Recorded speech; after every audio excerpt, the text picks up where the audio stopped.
आज की कहानी है एक ऐसे अंध शिव भक्त की जिन्होंने अपनी अंध भक्ति से माता पार्वती को शिव से अलग करना चाहा, जिसके कारण माता पार्वती ने उन्हें एक ऐसा भयानक श्राप दिया कि उन्हें अपने शरीर को खड़ा करने के लिए 3 पैरों का सहारा लेना पड़ा था। आइए कहानी को जानते हैं विस्तार से। देवों के देव महादेव के बहुत से गण थे, उनमें से एक है ऋषि भृंगी। एक महान शिव भक्त के रूप में भृंगी का नाम अमर है।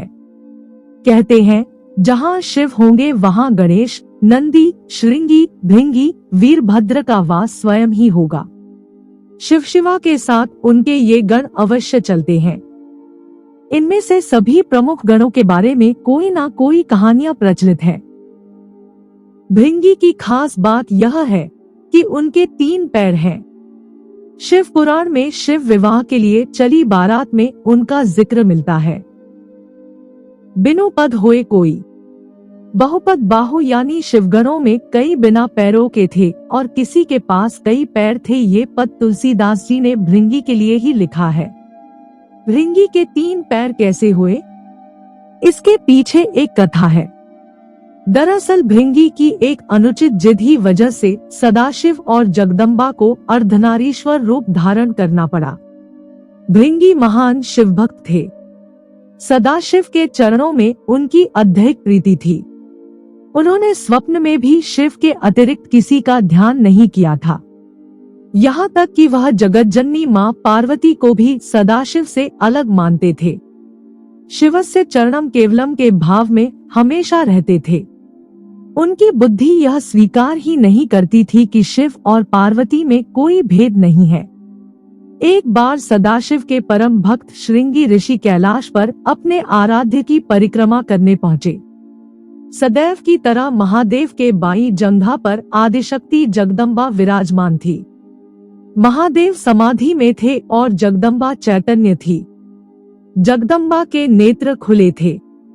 भृंगी शिवजी की परिक्रमा करने आए थे। शिव तो ध्यान मग्न थे। शिव प्रेम में भृंगी इतने मग्न थे कि वह सिर्फ शिवजी की परिक्रमा करना चाहते थे, क्योंकि ब्रह्मचर्य की उनकी परिभाषा अलग थी। लेकिन पार्वती शिवजी के बाएं तरफ में विराजमान थी। भृंगी अपना उतावलापन रोक ही नहीं पाए।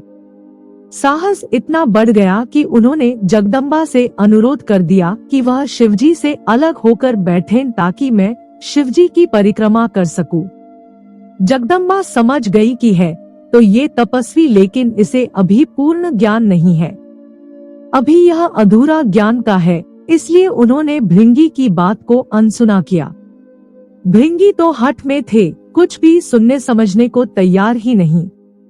फिर से पार्वती से कहा कि आप कुछ देर के लिए हट जाएं, मैं परिक्रमा कर लूं। माँ पार्वती ने इस पर आपत्ति जताई और कहा कि वो ऐसे ही परिक्रमा कर ले। जगदम्बा महादेव की शक्ति है, वह सदाशिव से पृथक होने को कैसे तैयार होती। माता ने भृंगी को कई तरह से समझाया, प्रकृति और पुरुष के संबंधों की व्याख्या की, वेदों का उदाहरण दिया, परंतु भृंगी बिल्कुल भी ना माने। हठी की बुद्धि तो वैसे भी आधी हो जाती है। माता द्वारा दिए ज्ञानोपदेश उनके विवेक में उतरे ही नहीं। उनकी बुद्धि सृष्टि के इस रहस्य को समझने के लिए तैयार ही नहीं हुई। उन्होंने सिर्फ शिव की परिक्रमा करने की ठान रखी थी। माता ने सोचा इस अज्ञानी को कुछ भी समझाने का लाभ नहीं, इसे अनदेखा ही कर देना चाहिए। माता शिवजी से अलग न हुई। भृंगी ने भी हठ ही पाल रखा था। अपने मन की करने के लिए एक योजना बना ली। भृंगी ने सर्प का रूप धारण किया और शिवजी की परिक्रमा करने लगे। सरकते हुए वह जगदम्बा और महादेव के बीच से निकलने का यत्न करने लगे। उनकी इस धृष्टता का परिणाम हुआ कि शिवजी की समाधि भंग हो गई।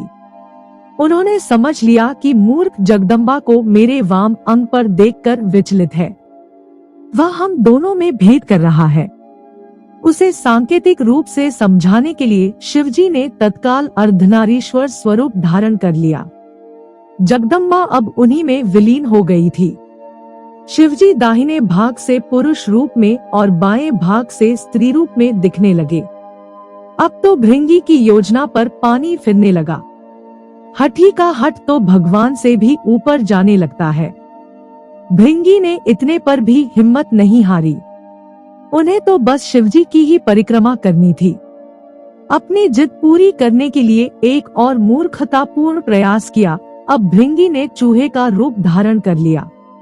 चूहे के रूप में प्रभु के अर्धनारीश्वर रूप को कुतर कर एक दूसरे से अलग करने की कोशिश में जुट गए। अब यह तो अति हो गई थी। शिवभक्त भृंगी की धृष्टता को लगातार सहन करती आ रही जगदम्बा का धैर्य चूक गया। उन्होंने भृंगी को श्राप दिया है, भृंगी तू सृष्टि के आदि नियमों का उल्लंघन कर रहा है। यदि तू मातृशक्ति का सम्मान करने में अपनी हठी समझता है तो अभी इसी समय तेरे शरीर से तेरी माता का अंश अलग हो जाएगा। यह श्राप सुनकर स्वयं महादेव भी व्याकुल हो उठे।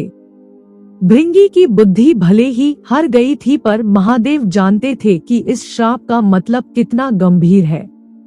शरीर विज्ञान की तंत्रोक्त व्याख्या के मुताबिक इंसान के शरीर में हड्डियां और पेशियां पिता से मिलती हैं, जबकि रक्त और मांस माता के अंश से प्राप्त होता है। फिर भृंगी की तो दुर्गति हो गई। उनके शरीर से तत्काल रक्त और मांस अलग हो गया। शरीर में बची रह गई तो सिर्फ हड्डियां और मांसपेशियां। मृत्यु तो हो नहीं सकती थी, क्योंकि वो अविमुक्त कैलाश के क्षेत्र में थे और स्वयं सदाशिव और महामाया उनके सामने थे। उनके प्राण हरने के लिए यमदूत वहां पहुंचने का साहस ही नहीं कर सकते थे। असह्य पीड़ा से भृंगी बेचैन होने लगे। ये शाप भी आदिशक्ति जगदम्बा का दिया हुआ था। उन्होंने ये शाप भृंगी की भेद बुद्धि को सही रास्ते पर लाने के लिए दिया था, इसलिए महादेव भी बीच में नहीं पड़े। इस शाप का लाभ यह हुआ कि भृंगी असहनीय पीड़ा में पड़कर समझ गए कि पितृशक्ति किसी भी सूरत में मातृशक्ति से परे नहीं है। माता और पिता मिलकर ही इस शरीर का निर्माण करते हैं, इसलिए दोनों ही पूजनीय है। इसके बाद भृंगी ने असह्य पीड़ा से तड़पते हुए जगदम्बा से प्रार्थना की। माता तो माता होती है। उन्होंने तुरंत उन पर कृपा की और पीड़ा समाप्त कर दी। माता ने अपना शाप वापस लेने का उपक्रम शुरू किया, लेकिन धन्य थे भक्त भृंगी भी। उन्होंने माता को शाप वापस लेने से रोका। भृंगी ने कहा, माता, मेरी पीड़ा दूर करके आपने मेरे ऊपर बड़ी कृपा की है, परंतु मुझे इसी स्वरूप में रहने दीजिए। मेरा यह स्वरूप संसार के लिए एक उदाहरण होगा। इस सृष्टि में फिर से कोई मेरी तरह भ्रम का शिकार होकर माता और पिता को एक दूसरे से अलग समझने की भूल न करेगा। मैंने इतना अपराध किया, फिर भी आपने मेरे ऊपर अनुग्रह किया। अब मैं एक जीवंत उदाहरण बनकर सदैव आपके आसपास ही रहूंगा। भक्त की यह बात सुनकर शिव और जगदम्बा दोनों पुलकित हो गए। अर्धनारीश्वर स्वरूप धारण किए हुए मां जगदम्बा और पिता शिव ने तुरंत भृंगी को अपने गणों में प्रमुख स्थान दिया। भृंगी चलने फिरने में समर्थ हो सके, इसलिए उन्हें तीसरा पैर भी दिया। तीसरे पैर से वह अपने भार को संभालकर शिव पार्वती के साथ चलते हैं। अर्धनारीश्वर भगवान ने कहा है, भृंगी तुम सदा हमारे साथ रहोगे। तुम्हारी उपस्थिति इस जगत को संदेश होगी कि हर जीव में जितना अंश पुरुष है उतनी ही अंश है नारी। नारी और पुरुष में भेद करने वाले की गति तुम्हारे जैसे हो जाती है। पुरुष और स्त्री मिलकर संसार को आगे बढ़ाएं, दोनों बराबर अंश के योगी हैं। यही सिद्ध करने को मैंने अर्धनारीश्वर रूप धरा है। स्त्री पुरुष दोनों का अपना स्थान, अपना अस्तित्व है। इसे नकारने वाले को शिव शिवा दोनों में से किसी की भी कृपा प्राप्त नहीं होती। वह जीव मृत्युलोक में सदा शिव शिवा की कृपा के लिए तरसता ही विदा हो जाएगा। भृंगी को वो पद प्राप्त हुआ जिसे हासिल करने के लिए इंद्रादि बड़े बड़े देवता भी लालायित रहते हैं। संसार को मैथुनी सृष्टि व्यवस्था शिव जी ने दी है। इसके लिए उन्होंने सबसे पहले ब्रह्मा को अपना अर्धनारीश्वर स्वरूप दिखाया। उसे देखकर ही ब्रह्मा ने नारी की कल्पना की। नारी और पुरुष के संयोग से सृष्टि रचना की व्यवस्था दी, अर्थात नर नारी मिलकर सूक्ष्म ब्रह्मा की तरह सृष्टिकर्ता हो जाते हैं। फिर शिव ने जगदम्बा के साथ विवाह व्यवस्था दी। सर्वप्रथम विवाह शिवजगदम्बा का ही है। तो ये थी भृंगी ऋषि की कहानी, जिसे अपनी अंध भक्ति और अनुचित जिद के लिए इतना कठोर श्राप मिला। और हमें भी इस कहानी से संदेश मिलता है कि माता पिता को कभी भी अलग ना समझें। जितना अंश हमारे शरीर में पिता से है, उतना ही माँ से भी है।